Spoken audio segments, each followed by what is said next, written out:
Bonjour monsieur, bien heureux de vous revoir. Allez, rentrez tranquillement. Comment allez-vous ce matin? Oh, je suis fatigué, j'ai mal aux articulations, j'ai mal au dos, j'ai mal à l'estomac, j'ai mal à la tête et j'en ai un petit peu marre, tout ça. Bon, j'ai bien étudié votre dossier aujourd'hui. Il y a une chose qui me tracasse, vous prenez beaucoup trop de médicaments, donc on va en supprimer. D'autre part, j'aimerais vous faire un peu de sport, que vous ayez une activité sportive. Quand vous étiez jeune, quel sport vous faisiez? Oh, j'ai fait un petit peu de tout, mais j'ai fait du basket, mais il y a tellement longtemps. Moi, je vous propose ici à Antibes de faire une section de sport du basket santé. Vous serez bien amélioré sur le plan général, vos articulations seront nettement améliorées et on se revoit dans quelques mois. Mais attendez, vous voulez que je fasse du sport? Oui, Maintenant? oui, c'est comme ça et c'est moi qui décide pour vous. Je vais vous prescrire des séances de sport sur ordonnance. Bon, bah écoutez, au point où j'en suis, pourquoi pas. Allez, on joue le jeu. Et vous, cette situation vous est-elle déjà arrivée? Avez-vous déjà privilégié les médicaments au sport? Et surtout, saviez-vous qu'une séance de sport peut désormais être prescrite comme un médicament? Il est bien écrit que l'activité physique et sportive adaptée est une thérapeutique non médicamenteuse et donc doit être prescrite comme des médicaments. C'est ce qu'on a appelé en fait le sport sur ordonnance, c'est-à-dire que votre médecin traitant peut faire une ordonnance d'activité physique et sportive adaptée à votre pathologie. C'est une chaîne qui doit se mettre en place pour que des gens malades puissent refaire du sport dans de bonnes conditions. Quelques chiffres, un insuffisant cardiaque par exemple, que l'on va remettre au sport, consommera moins de médicaments, sera moins hospitalisé, aura un bien meilleur moral, sera mieux sociabilisé et coûtera moins cher à la sécurité sociale. Donc c'est un médicament le moins cher du monde pour obtenir ces objectifs pour les patients. L'homme et le sport ont toujours été étroitement liés. Mais jusqu'à quand cette relation peut-elle durer? Y a-t-il un âge limite pour la pratique du sport? Eh bien non, il faut essayer de garder une activité physique régulière qui sera bénéfique pour notre organisme. Et dans le cas contraire, l'absence de sport dans notre vie peut comporter des risques.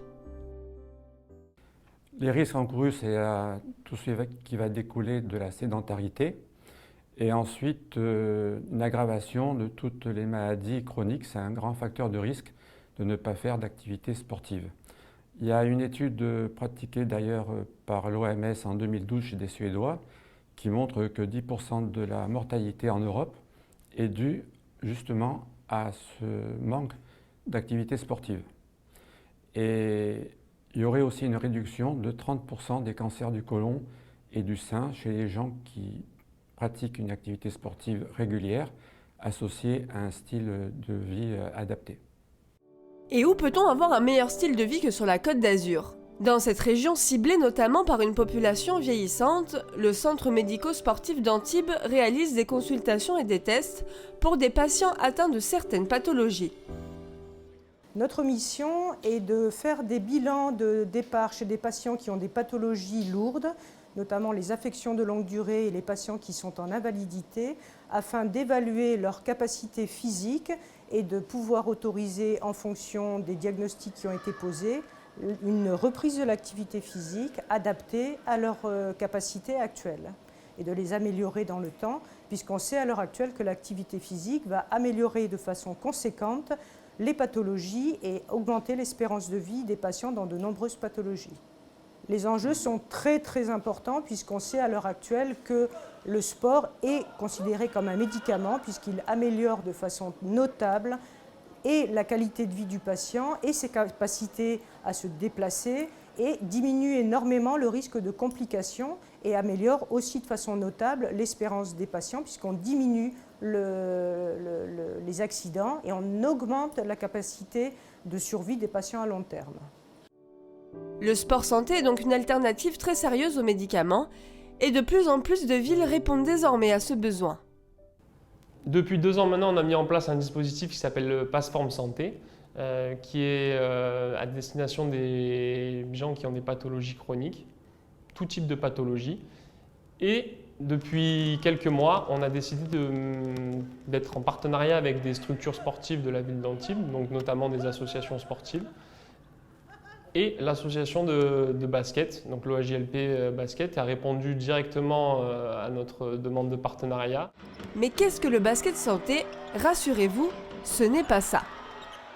Le basket santé est une pratique sportive qui a été mise en place par la Fédération française de basket et qui vise tout public, jeunes, adultes, seniors, hommes ou femmes.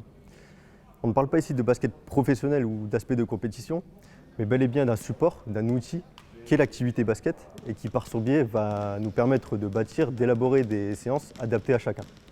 Les résultats du basket santé sont bénéfiques puisque cela permet d'améliorer la condition physique, mais aussi d'avoir des effets positifs sur la dimension psychique. L'activité est exercée dans un cadre chaleureux, dans la bonne humeur, ce qui permet d'amener du lien social, une certaine cohésion, mais aussi et surtout des moments de partage. C'est une découverte, une redécouverte pour certains de l'activité basket, à travers un seul objectif, prendre du plaisir, s'amuser, tout en prenant soin de son corps et de son esprit. J'ai eu vent de ce qui était proposé dans le cadre du parcours santé entre l'hôpital d'Antibes et la mairie d'Antibes, donc. Et cela m'a beaucoup intéressé puisque je pensais que ça pouvait m'aider dans la pathologie qui s'est révélée il y a quelques mois en arrière, qui me concerne donc directement, à savoir donc une initiation de la maladie de Parkinson avec des tremblements au niveau corporel. Alors le basket santé justement parce que c'est un sport qui permet de marcher, de courir pendant un certain temps, donc d'amener le corps de la personne à se remuer de façon satisfaisante. Et le basket aussi, je peux le dire quelque part, parce que c'est un sport que j'aime bien regarder, soit à la télévision, soit sur un terrain en tant que tel. Je me suis inscrit au sport santé et donc suite à une pathologie, je suis prédiabétique et j'ai des problèmes de cholestérol. Donc mon médecin m'a prescrit de faire une activité qui me permettra dans le long terme d'être positif. Donc j'ai commencé par le sport santé, j'ai trouvé très, très positif et aussi je continue avec du basket santé.